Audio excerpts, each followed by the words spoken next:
Hello everyone, my name is Kane, and in today's video, I will be ranking every Ninja Warrior show that came out in 2018. We are still in that era of Ninja Warrior where some shows are just getting their footing, starting off, but the big thing is, Ninja Warrior is everywhere at this point in the world. So many different shows. In 2017, there were 17 seasons. In 2018, there were 15 seasons of Ninja Warrior, and they got pretty crazy. There's some really good stuff in here, really good stuff, and then some really bad stuff too. That's why we rank things. So, let's rank it. Starting with dead last, Ninja Israel Season 1.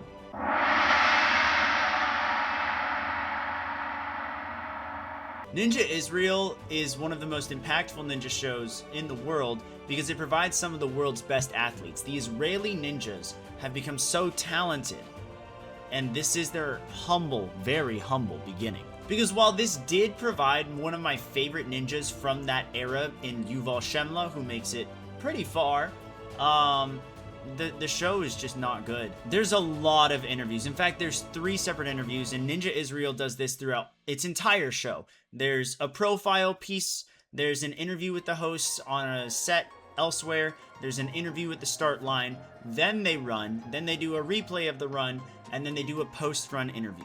So one run will take about 12 to 15 minutes depending on how far they get. It's really not that fun, and watching an entire season like that, over 20 episodes, mind you, it's a lot. It's too much, so it's last. Number 14 is Ninja Warrior Russia Season 1. Not anything very special, it's just one of those subpar, copy-paste European ninja shows, and you know that would typically land you towards the middle of the pack in a previous episode of Retrospective rankings, but in a year where other shows are starting to pick up momentum and get better in quality, a subpar European ninja show is gonna end up at the bottom of this list. Case in point, number 13 is Ninja Warrior Hungary 2. It improved upon Season 1, the courses got a little better, but it was still the same thing, and all of the episodes kind of blur together after a while, so it's gonna be here. Maybe a hot take, but number 12 is Ninja vs. Ninja, which was the 3rd unofficial season of Team Ninja Warrior. You know, it's part of the Ninja Warrior world, but it wasn't Team Ninja Warrior. It was rebooted, renamed, whatever. I didn't like this one. I liked the zigzag spider climb. I think that's about it. The biggest problem that I had with this was that the obstacles now allowed athletes to intersect. And while that was cool for something like floating tiles in previous seasons, the agility obstacles, dancing stones, I think did that in the Team Ninja Warrior era, it sucked on the upper body obstacles. Watching people bump into each other on ring toss was not fun. Watching people try and get physical on a ninja course is not fun. It defeats the entire purpose of having someone race head to head. Yeah, I really didn't like it. A lot of the athletes came ready to race that season just to end up bumping into each other, and that was very anticlimactic for me. And that puts it this low. Another racing show is Team Ninja Warrior Germany 1, which is going to be number 11 on this list. I didn't hate it. I didn't love it. Subpar racing ninja show. The first of its kind, really, in Europe, which was pretty awesome. And, you know, it was fun. It's just the athletes were still trying to get a feel for racing, so I can't really put it higher than this. But it doesn't involve collisions on the course, so it's higher. Kicking off our top 10 is Kunoichi 11. I really enjoy Kunoichi 11. This is, in my head, like a low B tier tournament, which goes to show how much I enjoy everything else to go on this list. Where's Hikari Izumi? Where's Hikari Izumi? We need Hikari Izumi. No, we don't. It's okay. We had a great final attempt. We had some good results on the stages. We had some shocks. It was a fun tournament. I started having fun with Ninja Warrior again in 2018, and this is one of those reasons why. Sasuke Vietnam 4 is kind of another reason, but Sasuke Vietnam 4 is also pretty chaotic, and that's why I can't put it higher than 9th. It became pretty apparent that 2 tournaments after the renewal, you know, this course was just going to be ridiculous. The quality of Stage 3 especially was a problem, and it led to no one getting past even really the halfway point of Stage 3. Oh, it just makes me mad. I also found it kind of lazy that they were just swapping obstacles on Stage 1 and Stage 2 and saying, it's different. Now, we talked about one of my favorite ninjas from that era of 2017 to 2020, Yuval Shemla in Israel, The French counterpart to that is my man Jean Tezenos Dumoncel, and Ninja Warrior France Season 3, number 8 on this list, was his rise. This is retrospective ranking. I'm not looking at it having just watched it. I'm looking back on it. Looking back on it, this was the tournament before the first ever Kanzen. This was the one that got people excited to see someone get that rope. And yeah, it does a great job with that. That's all I can say. It's a great building block to get to the climax that is Ninja Warrior France Season 4. I loved every part of it. Jean Tezenos has his breakout, and I mean, it's just, I love it. It's fun. It's good. You're not going to love all of the qualifiers. That's why it's lower here, but the finale is a good time. Another good time is Australia Ninja Warrior Season 2. The only reason this is not higher is because, once again, Australian Ninja Warrior shuts people out on stage 2. We don't get stage 3, which is my favorite stage. And the courses on stages 1 and 2 were just kind of whatever. Like, it felt like they like spun a wheel, pulled names out of a hat, and like drew straws, like, to figure out what the course would be. It was so bad.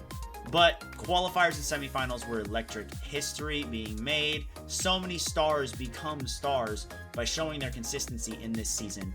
And it really does pay off in the future. And it paid off while I was watching. Yeah, stage 2, not my favorite. It's the only real bitter taste left in my mouth.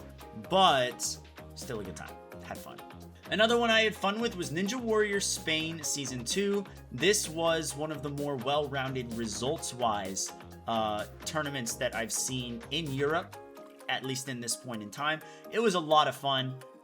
It wasn't anything like crazy, but I will compliment again the camera angles of this show, making the obstacles seem bigger than they actually are. A lot of European shows just try and cram their equipment into small corners of the rig, and it doesn't look intimidating, it doesn't look fun. Spain does that with the talent now stepping up, understanding what Ninja Warrior is about, so everything was a lot better too. Number 5 is going to be American Ninja Warrior Season 10. A lot of people hate the finale.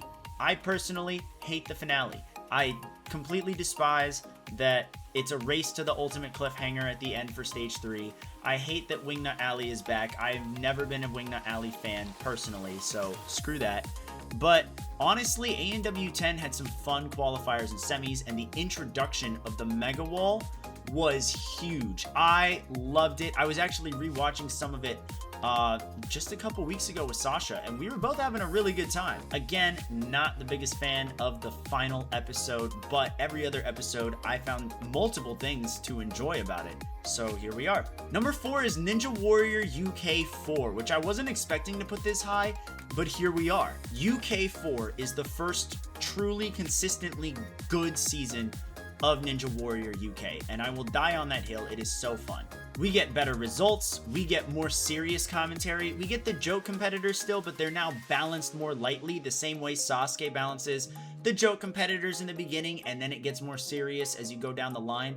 That is definitely how this season feels, which makes the tones, which I had a problem with in previous seasons, that problem is solved. You could tell that the course designers also started to narrow down what should go on what stage, because stage 2 was so much better, stage 3 was so much better, it was so much more fun, and we actually got good results as a result of fixed course design and, you know, the competitors rising to the occasion.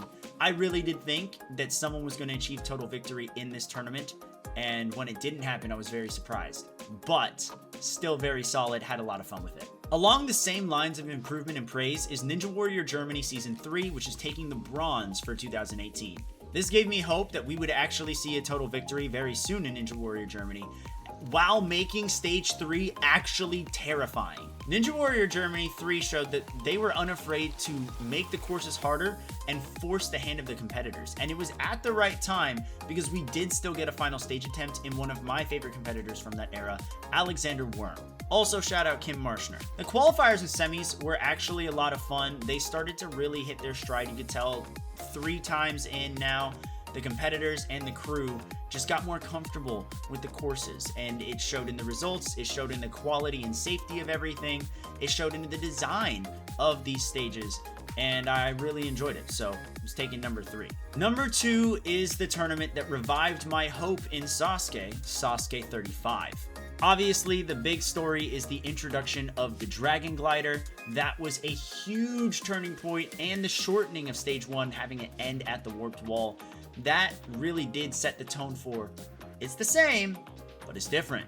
Planet Bridge also showed up, and it got Hioki, I guess. That's cool. In all seriousness, I was glad that after so many tournaments of the same people succeeding, yes, it was the same people succeeding in Sasuke 35, but it was a much smaller, more condensed group. Like, not many people made it past Stage 1 that tournament. I liked it because it separated the men from the boys, and it started forcing more people to really up their training for future tournaments. And on top of that, we got our first look at the 3 obstacle final stage with Yusuke ascending that tower, getting close. Closer than I thought he would get on that final. It was a really good time, and yeah, no complaints. I love Sasuke 35. But it's not Sasuke 36, which is number 1 on this list. Sasuke 36, there was just no shot anything was going to beat this year on this list. It is my 4th favorite Sasuke tournament of all time. Just point blank period, that's it. Stage 1 still packed a punch. Stage 2 was alright, like it was Stage 2, but it was still good by Stage 2 standards in modern Sasuke. Stage 3 was what saved it. Breakout performances, one-handed cliffhanger saves, Yusuke clearing and getting the live final stage. Oh my gosh, that was so fun. Just the entire second half of that tournament was so fun, on top of a really exciting Stage 1 as well. I love Sasuke 36. If you dislike Sasuke 36, we got problems. If you're just like whatever on that tournament, I'm okay with that. But if you find a reason to hate Sasuke 36, you're wrong. Objectively wrong. This was the best Inui era tournament ever. There has not been an Inui tournament that is better than Sasuke 36. Fight me. Comment, let's fight. But in all seriousness, that is every Ninja Warrior show from 2018 ranked. Comment below if you agree with my rankings or not. I'd love to hear yours, and I'll see you guys back in January for the 2019 episode. I'm so excited for that. No, it's December 2019. I'm most excited for that episode since I started the series, so you're not going to want to miss it.